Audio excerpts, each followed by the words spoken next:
नमस्ते मेरे प्यारे दोस्तों, आप लोगों का स्वागत है एनसीईआरटी शॉर्ट्स में। और विजन करंट अफेयर्स हम लोग देख रहे हैं। ये पार्ट 2 है और ये है 16 मई का करंट अफेयर्स। ठीक है, 16 मई। ठीक, और इसमें छोटे छोटे खबरों को हम लोग डिस्कशन करते हैं। तो चलिए, पहला खबर है, बिना देरी के हम लोग बात करते हैं। पहला मुद्दा है DTAB का 16 फिक्स डोज कॉम्बिनेशन वाला दवाइयों पर जो बैन लगाने का फैसला हो गया है। देखिए दोस्तों, दवाओं के बारे में तो आप जानते ही होंगे, जब हमें कोई बीमारी होती है तो हम दवाइयाँ खाते हैं ताकि जल्दी ठीक हो जाए।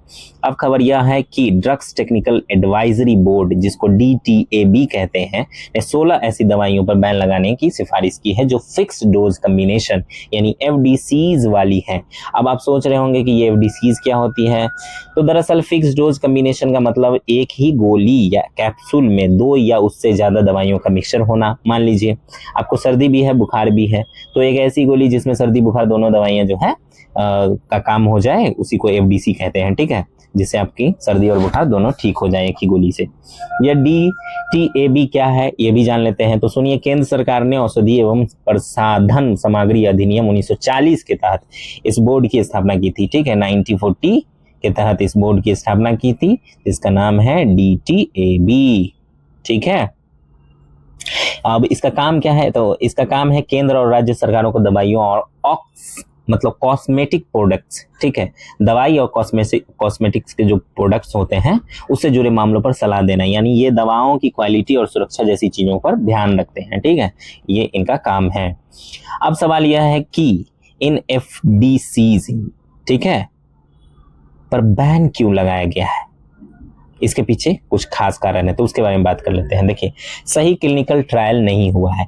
कई ऐसी FDCs हैं जिनको बिना अच्छे से क्लिनिकल ट्रायल के बिना ही, यानी मंजूरी के बिना ही, क्लिनिकल ट्रायल का मतलब होता है इंसानों पर दवा का टेस्ट करना, ताकि पता चले कि वो कितनी सुरक्षित और असरदार है। तो बिना उसके मतलब ट्रायल के ही बाजार में उतार दिया है। तो कुछ मामलों में तो ऐसा हुआ है कि एक दवाई को पहले मंजूरी मिली थी, ठीक है, मतलब इस तरह की क्लिनिकल ट्रायल हुई, उसी के आधार पर जो पूरे कॉम्बिनेशन को मतलब पास कर दिया गया। अब मान लीजिए कि एक दवाई इसको मिल गई है, अब पूरा जो इसका कॉम्बिनेशन है उसको भी पास कर दिया गया है। ठीक है, इसी से मिलता जुलता जितना भी दवाई था, ठीक, मतलब ट्रायल के बिना।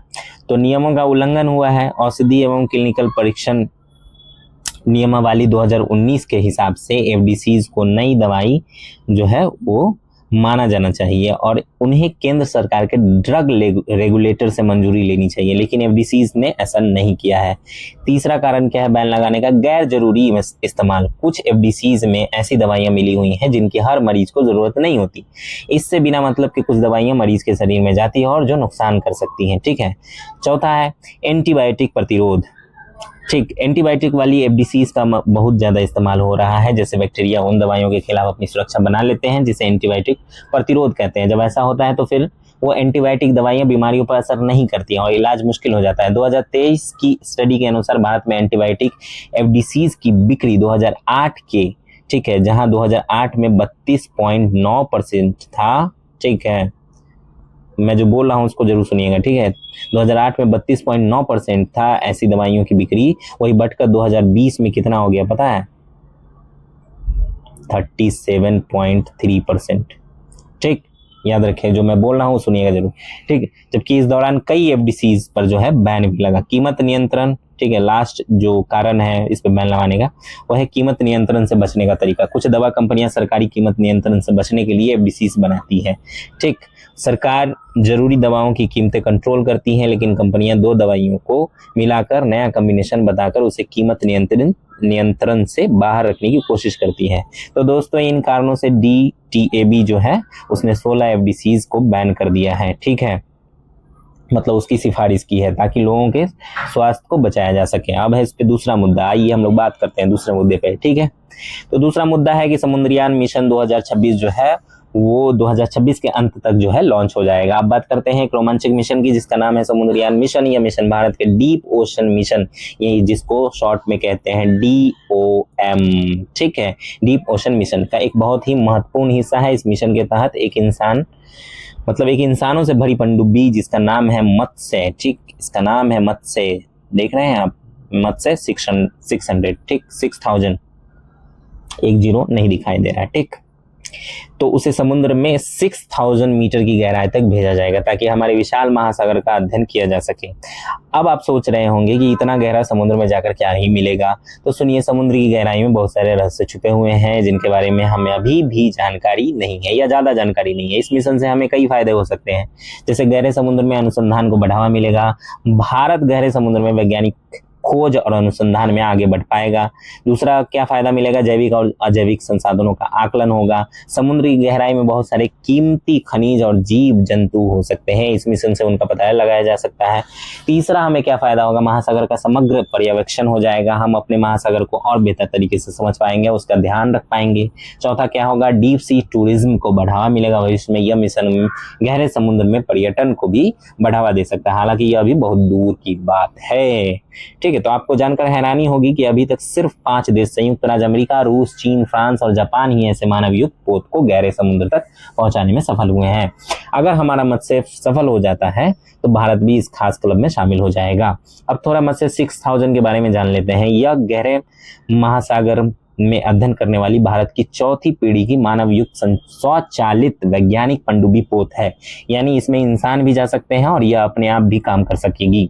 इसे चेन्नई के राष्ट्रीय समुद्र प्रौद्योगिकी संस्थान, जिसको NIOT कहते हैं, ठीक, द्वारा बनाया जा रहा है। इसने पानी में उतरकर टेस्टिंग का काम सफलतापूर्वक पूरा कर लिया है। यह पोत समुद्र के अंदर नॉर्मल कंडीशन में 12 घंटे और इमरजेंसी में 96 घंटे तक रह सकता है। ठीक है, अब बात करते हैं डीप ओशन मिशन की, डोम के बारे में, जिसका यह समुद्रयान मिशन एक हिस्सा है। नोडल मंत्रालय कौन है, इसका मतलब है कि इस पूरे मिशन की जिम्मेवारी जो ले रहा है वो केंद्रीय पृथ्वी विज्ञान मंत्रालय के पास है। मिशन अवधि क्या है, यह मिशन 2021 में शुरू हुआ था और अगले 5 सालों तक यानी जो 2026 में ये पूरा हो जाएगा। उद्देश्य क्या है, इस मिशन का मेन मकसद है महासागर के संसाधनों की खोज करना और उसका सही तरीके से इस्तेमाल करने की नई टेक्नोलॉजी विकसित करना। इससे भारत ब्लू इकोनॉमी को बढ़ावा मिलेगा भारत में। ठीक है, अब ये ब्लू इकोनॉमी क्या होता है इसके बारे में जान लेते हैं। देखिए, इसका मतलब है महासागर के संसाधनों का इस तरह से इस्तेमाल करना जिससे आर्थिक विकास हो, लोगों को ज्यादा रोजगार मिले और पर्यावरण को भी नुकसान ना हो। अभी भी भारत की जीडीपी में ब्लू इकोनॉमी का लगभग 4% योगदान है। कितना योगदान है, 4% योगदान है भारत की जीडीपी में। डीप ओशन मिशन डोम के कुछ मुख्य काम इस प्रकार हैं। गहरे समुद्र में खनन और मानव युक्त पनडुब्बियों के लिए टेक्नोलॉजी विकसित करना, महासागरीय जलवायु परिवर्तन पर सलाह देना, गहरे समुद्र में जैव विविधता की खोज करना और उसे बचाने के लिए नई तकनीकें लाना, गहरे महासागर का सर्वे करना और नई चीजें खोजना, महासागर से ऊर्जा और ताजा पानी प्राप्त करने के लिए रिसर्च करना, महासागरीय जीव विज्ञान के लिए आधुनिक मरीन स्टेशन बनाना। तो इस बात को आप सुन लीजिएगा, जो भी मैंने बोला है उसको गौर से सुन लीजिएगा, 2 बार 3 बार सुन लीजिएगा, आपको जरूर समझ में आ जाएगा और याद भी हो जाएगा। तो दोस्तों, समुद्रयान मिशन भारत के लिए एक बहुत ही महत्वपूर्ण कदम है जो हमें अपने महासागर को और बेहतर ढंग से समझने और उसका लाभ उठाने में मदद करेगा। ठीक है, तो चलते हैं तीसरे मुद्दे की ओर। तीसरा मुद्दा है हमारा नासा का ग्रेल मिशन और चंद्रमा का गुरुत्वाकर्षण नक्शा। ठीक, देखिए, चांद की ओर चलते हैं। नासा के ग्रेल मिशन ने चंद्रमा के गुरुत्वाकर्षण का अब तक का सबसे विस्तृत नक्शा जो है वो तैयार किया है। यह ग्रेल मिशन नासा के डिस्कवरी प्रोग्राम के तहत 2011 में लॉन्च किया गया था। ठीक है, कब लॉन्च किया गया था, 2011 में। इस मिशन से जो नक्शा मिला है वह भविष्य में चंद्रमा पर होने वाले अभियानों के लिए बहुत ही उपयोगी साबित होगा। इससे चांद पर नेविगेशन यानी रास्ता ढूंढना और भी आसान और सुरक्षित हो जाएगा। इस मिशन की कुछ मुख्य बातें जान लीजिए। चंद्रमा के असमान आंतरिक संरचना। ठीक है, चंद्रमा की असमान आंतरिक यानी अनइक्वल जो है इंटरनल स्ट्रक्चर। इस मिशन से पता चलता है कि चंद्रमा का जो हिस्सा पृथ्वी की ओर है यानी नियर साइड है वो ज्यादा गर्म है और वहां भूगर्भीय गतिविधियां भी ज्यादा होती हैं। वहीं चंद्रमा का जो दूसरा हिस्सा है जो पृथ्वी से कभी नहीं दिखता, फार साइड जिसको कहते हैं, वो अपेक्षाकृत ठंडा और शांत है।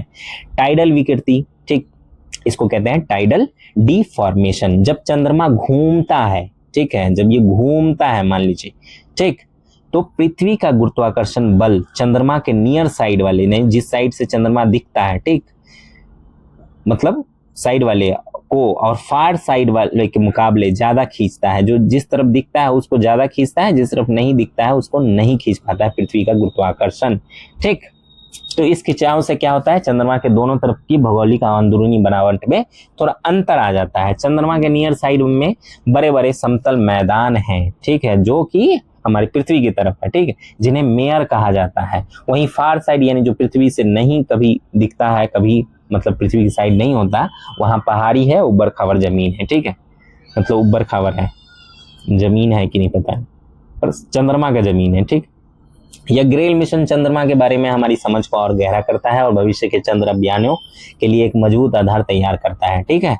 चलिए तो आगे बढ़ते हैं। अगला मुद्दा है हमारा पुष्कर कुंभ और सरस्वती पुष्करालू, ठीक। अब बात करते हैं भारत के दो महत्वपूर्ण मेलों की, पुष्कर कुंभ और सरस्वती पुष्करालू। इनका आयोजन इस साल क्रमशः उत्तराखंड में हुआ, ठीक है। कहाँ?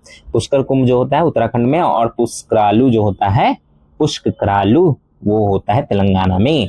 खास बात यह है कि दोनों मेले 12 साल में एक बार ही लगते हैं, ठीक है। दोनों मेले कब लगते हैं? 12 साल में एक बार। तो पुष्कर कुंभ के बारे में जान लेते हैं। यह मेला हर 12 साल में तब होता है जब गुरु यानी बृहस्पति ग्रह जो है वो मिथुन राशि में प्रवेश करता है, ठीक।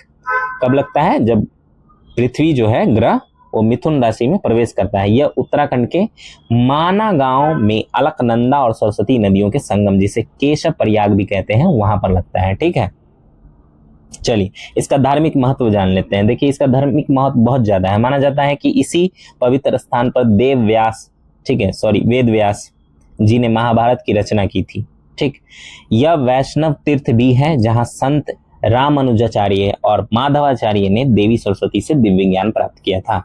अब सरस्वती पुष्करालू के बारे में बात कर लेते हैं। यह मेला भूमिगत सरस्वती नदी की पूजा को समर्पित है। माना जाता है कि यह नदी गोदावरी, ठीक है, दक्षिण में, और प्राणहिता नदियों के साथ मिलकर कालेश्वरम के त्रिवेणी संगम पर मिलती है। यह मेला तेलंगाना के कालेश्वरम तीर्थ नगर में मनाया जाता है, जो श्री कालेश्वर श्री मुक्तेश्वर स्वामी मंदिर का स्थान है। ये दोनों ही मेले जो है हमारी संस्कृति और परंपरा का महत्वपूर्ण हिस्सा है और इनमें बड़ी संख्या में श्रद्धालु भाग लेते हैं, ठीक है। चलिए आगे चलते हैं। अगला मुद्दा है हमारा चंद्रयान 5 मिशन लुपेक्स, ठीक है। तो भारत और जापान मिलकर जो है एक और चंद्र मिशन पर काम कर रहे हैं, जिसका नाम है चंद्रयान 5 या लुपेक्स, ठीक है। लुपेक्स का है full form lunar polar exploration, ठीक। इसको याद रखिएगा जो मैंने बोला। यह मिशन अब डिजाइन के चरण में प्रवेश करने के लिए तैयार है। यह मिशन चंद्रमा 1 और 2 जो सिर्फ चंद्रमा की परिक्रमा कर रहे थे, चंद्रयान 3 जिसमें लैंडर और रोवर चंद्रमा पर उतरे थे, और आने वाले चंद्रयान 4 जो भारत का पहला चंद्र नमूना वापस लाने वाला मिशन होगा कि कड़ी में अगला कदम है। भारत का लक्ष्य 2040 तक, कब तक? 2040 तक क्या करना है? चंद्रमा पर अपने अंतरिक्ष यात्रियों को भेजना है, ठीक है। याद रखिएगा, कभी कभी पूछ देता है, ठीक, कि भारत कब तक अपने ये अंतरिक्ष यात्रियों को चंद्रमा पे भेजना, तो 2030 40 ऐसे दे देगा, 50 और आपको उसमें टिक लगाना होगा, ठीक है। चलिए तो चंद्रयान 5 जो है वो लुपेक्स जो है उसके बारे में जान लेते हैं। उद्देश्य क्या है इसका? इस मिशन का मुख्य उद्देश्य चंद्रमा के दक्षिणी ध्रुव क्षेत्र में मौजूद अस्थिर पदार्थों का अध्ययन करना। माना जाता है कि इस क्षेत्र में पानी और अन्य महत्वपूर्ण संसाधन हो सकते हैं। अंतर्राष्ट्रीय सहयोग, यह एक अंतर्राष्ट्रीय सहयोग मिशन है। इसरो मुख्य रूप से लैंडर बनाएगा, जबकि जापान की स्पेस एजेंसी जिसको जाक्सा कहते हैं वो रोवर देगा। इसके अलावा नासा और ईएसए यूरोपियन अंतरिक्ष एजेंसी भी कुछ निगरानी उपकरण उपलब्ध कराएंगे, ठीक है। यह मिशन चंद्रमा के दक्षिणी ध्रुव के रहस्यों को जानने में हमारी मदद करेगा और भविष्य के चंद्र अभियानों के लिए महत्वपूर्ण जानकारी देगा, ठीक है। चलिए तो आगे बढ़ते हैं। अगला टॉपिक है हमारा महादायी नदी विवाद। अब बात करते हैं कि नदी विवाद की जो गोवा कर्नाटक राज्यों के बीच चल रहा है। CSIR national institute of oceanography Goa की एक रिपोर्ट में कहा गया है कि कर्नाटक द्वारा, ठीक है, देख सकते हैं गोवा का मैप और ये कर्नाटक का मैप, और ये है महादायी नदी जो बहती है गोवा और कर्नाटक के बीच, ठीक है। तो रिपोर्ट जो है में कहा गया है कि कर्नाटक द्वारा महादायी नदी के पानी को मोड़ने से गोवा पर जो है वो कम प्रभाव पड़ेगा। इस रिपोर्ट के बाद गोवा में बड़े पैमाने पर विरोध प्रदर्शन शुरू हो गया है। विवाद की पृष्ठभूमि क्या है? गोवा और कर्नाटक के बीच कलसा बंडूरी परियोजना को लेकर लंबे समय से विवाद चल रहा है। इस परियोजना का मकसद महादायी नदी की सहायक नदियां, ठीक है, जिसका नाम है कलसा और बंडूरी का पानी जो है वो मालप्रभा नदी में मोड़ना है। कर्नाटक ऐसा इसलिए करना चाहता है ताकि सूखाग्रस्त उत्तरी कर्नाटक जो है उसमें पीने का पानी जो है मिल सके, उपलब्ध हो सके, आपूर्ति हो सके। महादायी नदी के बारे में बात कर लेते हैं। इसे मांडोवी नदी भी कहा जाता है। ठीक है, बहुत गौर से सुनिएगा जो मैं बोल रहा हूं। महादेई नदी को मांडोवी नदी भी कहा जाता है। ये कर्नाटक के बेलगावी में भीमगढ़ वन्य जीव अभयारण्य से निकलती है। ठीक है, यहां से निकलती है, समझ रहे हैं ना। यह नदी गोवा में पश्चिम की ओर बहती हुई पणजी में अरब सागर में जाके मिल जाती है। ठीक है, इस नदी का बेसिन ज्यादातर लगभग यानी 2/3 हिस्सा जो है गोवा में है, जबकि बाकी कर्नाटक और महाराष्ट्र में है। प्रसिद्ध दूध सागर जलप्रपात जो है वो इसी नदी पर स्थित है। ये सब बातें जो मैंने बोली एकदम याद रखिएगा, बहुत इंपॉर्टेंट है। गोवा का कहना है कि अगर कर्नाटक नदी का पानी मोड़ता है तो गोवा में पानी की कमी हो जाएगी और पर्यावरण पर भी बुरा असर पड़ेगा। अब देखना यह है कि विवाद का क्या हल निकलता है। चलिए हम लोग आगे बढ़ते हैं। अगला टॉपिक है हमारा काजीरंगा राष्ट्रीय उद्यान एवं टाइगर रिजर्व। क्या हुआ है, क्या बातें हैं, उस पर बात कर लेते हैं। देखिए, यूनेस्को विश्व धरोहर स्थल के अधिकारियों ने काजीरंगा टाइगर रिजर्व में एक सर्वे किया और वहां 36 अलग अलग प्रकार के जीव जंतुओं को दर्ज किया।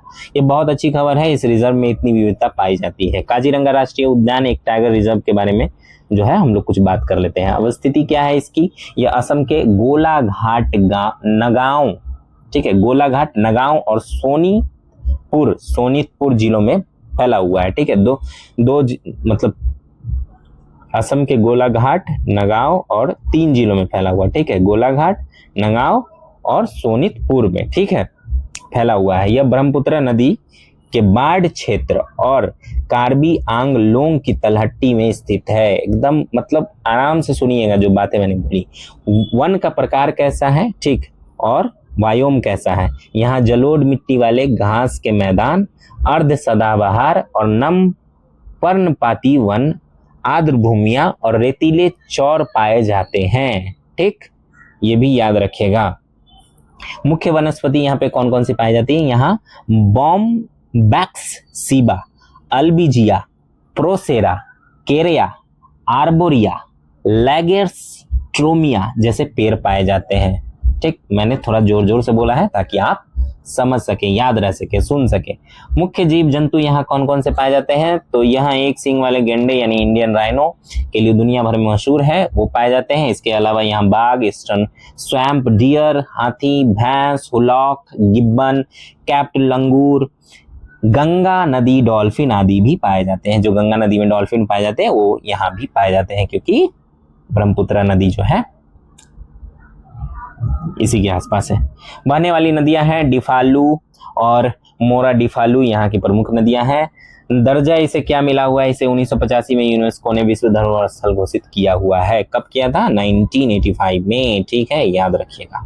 चलिए, काजीरंगा उद्यान जो है भारत की जैव विविधता का एक महत्वपूर्ण केंद्र है और इसका संरक्षण करना हम सभी की जिम्मेवारी है। तो अगले टॉपिक पे हम लोग बढ़ते हैं।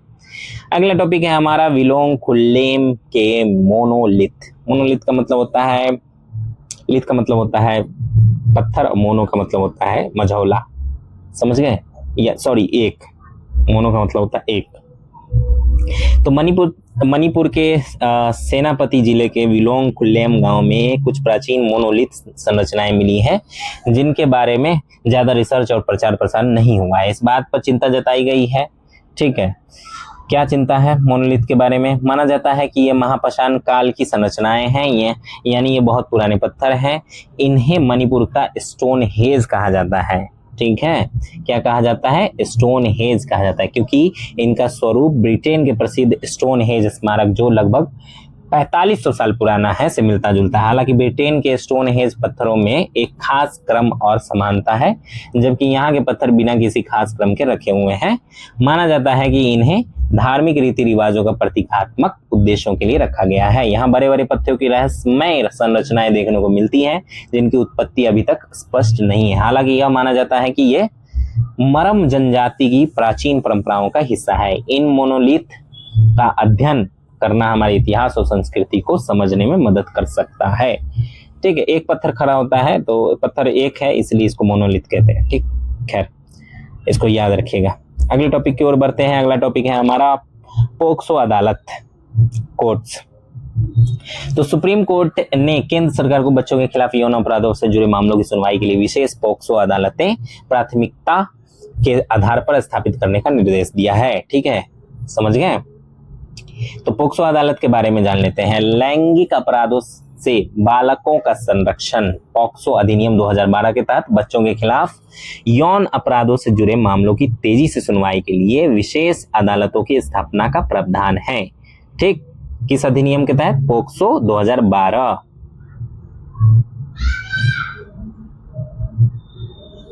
ये अदालतें सेशन कोर्ट होती हैं जिन्हें राज्य सरकार संबंधित हाई कोर्ट के मुख्य न्यायाधीश से सलाह के बाद सरकारी गजट में नोटिफाई करती है। मुख्य बातें क्या है? पीड़ित बच्चों की गवाही अदालत द्वारा मामला दर्ज होने के 30 दिनों के भीतर दर्ज की जानी चाहिए। विशेष अदालत को जहां तक संभव हो मुकदमे की सुनवाई 1 साल के भीतर पूरी करनी चाहिए। ठीक है, तो ये 2 बातें बहुत इंपॉर्टेंट है, आप देख लेंगे, सुन लेंगे, आराम से याद भी कर लेंगे, नोट्स भी बना लेंगे। ये कदम बच्चों के अधिकारों की रक्षा करने और उन्हें जल्द न्याय दिलाने में महत्वपूर्ण भूमिका निभाएगा। तो 10वें मुद्दे की ओर चलते हैं। हमारा ये मुद्दा खत्म होता है। 10वां मुद्दा है सिक्किम राज्य की स्थापना। तो हाल ही में सिक्किम ने राज्य का दर्जा मिलने की 50वीं वर्षगांठ जो है मनाई। ठीक, ये हमारा 22वां राज था। ठीक है, राज्य था।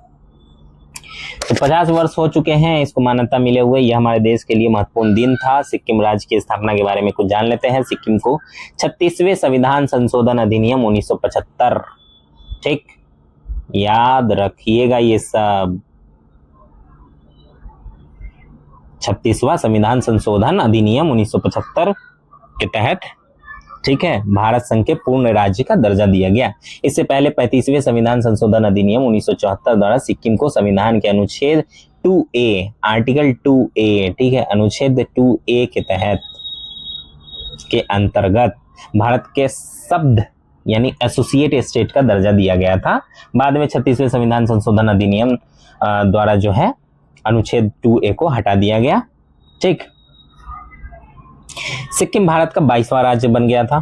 ठीक है, अनुच्छेद 371F के तहत, आर्टिकल 371F, आप जानते हैं 370, 371, 371 में और भी हैं। ठीक है, बहुत सारे जो स्पेशल राज्य का दर्जा मिलता है ना, उनको इन्हीं कैटेगरी में रखा जाता है। तो अनुच्छेद 371F को संविधान में शामिल किया गया। इस अनुच्छेद में सिक्किम के लिए विशेष संवैधानिक प्रावधान किए गए। सिक्किम अपनी प्राकृतिक सुंदरता और अनूठी संस्कृति के लिए जाना जाता है और यह भारत का एक अभिन्न अंग है। ठीक है, तो सिक्किम की लोकेशन आप देख लेंगे, एकदम चिकन नेक के पास ही है। ठीक है, ये लाल ऐसा जो आपको दिख रहा है ये सिक्किम है, इतना बड़ा ही सिक्किम है। बहुत ही खूबसूरत जगह है। कभी मन हो, कभी ऐसा मौका मिले तो जरूर जाइए घूमने। ठीक है, बाकी बढ़ते हैं अगले टॉपिक की ओर। अगला टॉपिक है हमारा शहीद सुखदेव थापर जी।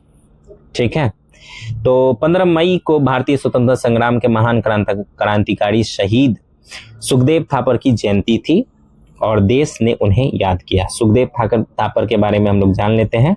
उनका जन्म जो है लुधियाना पंजाब में हुआ था। वे हिंदुस्तान सोशलिस्ट रिपब्लिक एसोसिएशन, जिसको HSRA कहते थे, ठीक है, इसी से जुड़े हुए थे भगत सिंह भी। तो ये क्रांतिकारी संगठन था। ठीक है, इसके एक महत्वपूर्ण सदस्य थे ये भी। इनका मुख्य योगदान ये है कि उन्होंने पंजाब और उत्तरी भारत के अन्य हिस्सों में क्रांतिकारी गुटों का गठन किया था और स्वतंत्रता संग्राम में युवाओं को जोड़ने के लिए 1926 में लाहौर में नौजवान भारत सभा की स्थापना की थी। तो ये सवाल अगर पूछ दे कि नौजवान भारत सभा की स्थापना कब हुई थी और किसने की थी, तो 1926 में हुई थी। और किसने की थी? शहीद सुखदेव थापर ने। और कहाँ किया था? लाहौर में किया था। ठीक है, समझ गए। तो सुखदेव कई क्रांतिकारी गतिविधियों में आगे बढ़कर हिस्सा लिया करते थे। ठीक है, जेल भूख हड़ताल 1929, अगर आपको याद हो, उन्होंने जेल में कैदियों के साथ हो रहे अमानवीय व्यवहार के विरोध में भूख हड़ताल की थी। लाहौर षड्यंत्र केस 1928, सुखदेव, शिवराम राजगुरु और भगत सिंह ने लाला लाजपत राय की मौत के लिए जिम्मेदार ब्रिटिश अधिकारी जेम्स ए स्कॉट की हत्या की योजना बनाई थी, लेकिन गलती से उप पुलिस अधीक्षक जो है JP सैंडर्स को मार दिया। ठीक है, तो इसके लिए भी मुकदमा चला और बाद में 23 मार्च 1931 को लाहौर जेल में शहीद भगत सिंह और शिवराम राजगुरु के साथ उन्हें भी फांसी दे दी गई थी। तो भगत सिंह, राजगुरु और सुखदेव जी को जो है फांसी दे दी गई थी। कब? 23 मार्च 1931 को। इसी दिन को शहीद दिवस के रूप में मनाया जाता है। ठीक है, सुखदेव थापर जो है उनका बलिदान हमेशा भारतीय स्वतंत्रता संग्राम के इतिहास में याद रखा जाएगा। तो दोस्तों ये थी आज की महत्वपूर्ण खबरें। उम्मीद है आपको वीडियो बहुत पसंद आया होगा, सभी मुद्दे आसानी से समझ में आ गए होंगे। नहीं है तो एक बार और सुन लीजिए, बार बार सुनिए, आपके लिए फायदेमंद होगा। और आपके कोई सवाल है तो कमेंट बॉक्स में जरूर हमसे पूछिए, जवाब जरूर देंगे। मिलते हैं अगले वीडियो में, तब तक के लिए अपना ख्याल रखिए। लाइक शेयर और सब्सक्राइब जरूर कर लीजिए। Okay bye.